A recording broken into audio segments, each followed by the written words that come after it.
జగదీశ్వర్ రెడ్డి ఎంత తక్కువ మాట్లాడితే అంత మంచిది. ఎక్కువ తక్కువ మాట్లాడితే నేను సూర్యాపేటకు రావాల్సి వస్తుంది. తిరగలేవు, నువ్వు సూర్యాపేటలో తిరగలేవు. నేను మునుగోడులో శాసనసభ్యునిగా ఉన్నప్పుడు ఒక్కనాడు కూడా ప్రోటోకాల్ పాటించలే. నేను ఏదైనా ఇనాగ్రేషన్ చేస్తానంటే చేయనీయలే. ఆయన పెద్ద మొనగాడు అక్కడికి వెళ్ళి వచ్చి ఓడిపోయిన ఎమ్మెల్యేని ఈ కూసుకుంట్ల ఊసుకాండలో నెమ్మది పెట్టుకొని తిరిగిండు. కళ్యాణ లక్ష్మి చెక్కులేమో జగదీశ్వర్ రెడ్డి ఇచ్చేటోడు, ధోతి చీరనేమో మన కూసుకున్నోడు ఇచ్చాడు. ఒక ఎమ్మెల్యే, ప్రతిపక్ష ఎమ్మెల్యే ఉంటే ఆయన హక్కుల్ని కాపాడాలి కదా, ప్రోటోకాల్ పాటించాలి కదా. ఏ ఇనాగ్రేషన్ కూడా మనం 5 లక్షల ఇనాగ్రేషన్ 10 లక్షల ఇనాగ్రేషన్ పెట్టుకుంటే కూడా అధికారుల మీద ఒత్తిడి తీసుకొచ్చి క్యాన్సల్ చేయించేవాడు. అటువంటి చరిత్ర జగదీశ్వర్ రెడ్డిది. అసలు జగదీశ్వర్ రెడ్డి అనే వ్యక్తి మనం ఎంత తక్కువ మాట్లాడితే అంత మంచిది. ఆరిపోయే దీపం లాంటి వ్యక్తి. కేసీఆరే దుకాణం బంద్ చేసుకుని ఎక్కడికి వెళ్ళి వచ్చిండు. హరీష్ రావు టెన్షన్ నుండి కవిత జైలుకు పోయింది. ఆ కాళేశ్వరం విషయంలో అవినీతి అయి కాళేశ్వరం కూలిపోయే దశలు ఉంది. ఇప్పుడు హరీష్ రావు టెన్షన్ పట్టుకుందని ఎడ జైలు పెడుతున్నారని. కేటీఆర్ ఏ నిమిషంలో రాత్రి చెప్పకుండా ఫ్లైట్ ఎక్కి అమెరికా పారిపోయేటట్టుండు నాకు అనిపిస్తుంది. అట్లయితే ఇక మా ముసలాన్ని ఏం చేస్తారు, కాలు కింద పడ్డారు, ఇంకా ఆయన తీసుకుపోయి ఏం చేస్తాం, సచిన పావును చంపినట్టు. నాకు తెలిసి అయితే అసలు నిజంగా పడ్డడా డ్రామా అని అనిపిస్తుంది నాకు. ఎందుకంటే ఆ గెలిచిన ఉత్సాహంలో ఫామ్ హౌస్ మీదకి అటాక్ చేద్దామనుకుని కాంగ్రెస్ తెలంగాణ ఉద్యమకారులు ఇట్లా అంతకుముందు కంటే పోలీస్ సపోర్ట్ ఉంది. ఇప్పుడు ఎక్కడ ఉంది? వామ మీద పడతారా ఏంద్రా నాయన అని చెప్పి ఓ కట్టుకొని యాక్షన్ చేసినట్టు అనిపిస్తుంది నాకైతే. నిజంగా చెప్తున్నా, ఇక అనకూడదు కానీ పెద్ద మనిషిని నాకైతే అనిపిస్తుంది. అది అటాక్ చేస్తారేమన్న భయంతో ఈరోజు వణికిపోతున్నారు టీఆర్ఎస్ నాయకులు. ఇంకా మునుగోడులో గేట్లు ఓపెన్ చేయలే, ఒక్కడు కూడా నెట్టట్లేడు మొత్తం టీఆర్ఎస్లో. మునుగోడులో రమ్మంటే మొత్తం రెడీగా ఉన్నారు, అడుగుతావురాడు మా లీడర్ని. నేనే ఆవురా నాయన తొందర ఎందుకు, మనం ఇప్పటికే మన ఫుల్ అయిపోయినాం, మళ్ళీ వాళ్ళలాగా కార్ ఫుల్ అయినట్టు బస్సు ఫుల్ అయినట్టు టైర్ పంక్చర్ అవుతుంది ఎందుకు, ఉన్నోళ్ళు చాలు గట్టి వాళ్ళు మనం 10 మంది అంటున్నాం.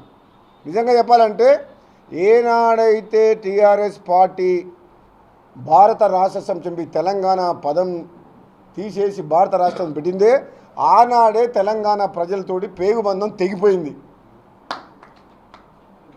అప్పుడే ఖతమైపోయింది కేసీఆర్. నేను 150 సీట్లు గెలుస్తా, 100 పార్లమెంట్లు గెలుస్తా, ఢిల్లీ పోయి చక్రం తిప్పుతా అన్నాడు, కాలు జారి కింద పడ్డాడు. ఏడుకెళ్ళి చక్రం తిప్పిన ఆయన కళ్ళు తిరిగి కింద పడ్డాడు. నేను చెప్తున్నా, ఒక విధంగా చెప్పాలంటే బీఆర్ఎస్ పార్టీ రాబోయే రోజుల్లో ఉండదు. తెలంగాణ రాష్ట్ర ఉద్యమంలో ఉన్న బీఆర్ఎస్ పార్టీ నాయకులారా, కార్యకర్తలారా, అభిమానులారా, మీరు ఒక్కసారి ఆలోచన చేయండి. తెలంగాణ ఉద్యమం పేరు మీద ఆనాడు కేసీఆర్కి 2 సార్లు ఓటేస్తే ఈ తెలంగాణ రాష్ట్రాన్ని అప్పులోకి నెట్టేసి వాళ్ళ కుటుంబం లక్షల కోట్లు సంపాదించుకున్న చరిత్ర వాళ్ళది. ఇప్పటికైనా మీరు మేల్కొని ఆ గులాబీ కండువా పక్కన పెట్టి కాంగ్రెస్ పార్టీలోకి రండి. నిజమైన ఉద్యమకారులు, నిజంగా ప్రజాసేవ అనుకునే వాళ్లకు ఈ కాంగ్రెస్ పార్టీ వెల్కమ్ చెప్తుంది. మా ముఖ్యమంత్రి చెప్పిండు, గేట్లు ఎత్తినామన్నారు. తప్పకుండా కాంగ్రెస్ పార్టీ సేవా గుణము, నాయకత్వ లక్షణాలు ఉండి ప్రజలకు సేవ చేయాలనుకున్న వాళ్ళకు బీఆర్ఎస్ పార్టీలో ఉంటే మేము ఆహ్వానం పలుకుతున్నాం. ఎందుకంటే ఆ పార్టీ ఉండదు కాబట్టి. రాబోయే రోజుల్లో కూడా కాంగ్రెస్ పార్టీ బలంగా ఉంది. ప్రజలు కాంగ్రెస్ పార్టీ వైపు చూస్తున్నారు, ఆశలు పెట్టుకున్నారు, నమ్ముకున్నారు. తప్పకుండా తెలంగాణ ప్రజలకు న్యాయం జరుగుతుంది. ఈ తెలంగాణ రాష్ట్రాన్ని అభివృద్ధి పథంలో ముందుకు తీసుకెళ్ళిపోతాం.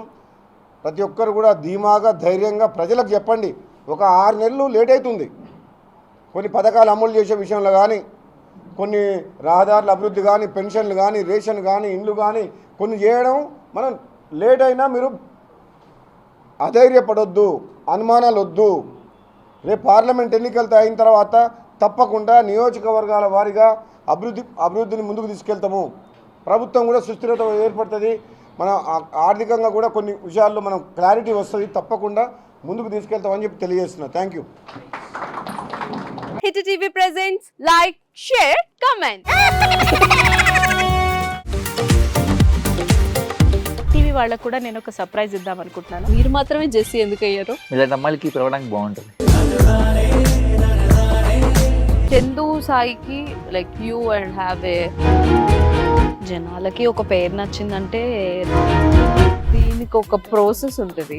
ఎందుకు బాక్స్ డైరెక్ట్కి వెళ్ళిపోదాం. ఏదైనా ఒకటి మర్చిపోయినావా నువ్వు? ఏం మర్చిపోయావు? ఏదో ఆ టైంకి మన సుడి బాగుంటే ఎవరన్నా చూపిస్తే రాయగలం కానీ డోర్ టు డోర్ సేల్స్ చేసేవాళ్ళు. శారీ వస్తుంది కదా, శారీలో వెనకాల కట్టుకుని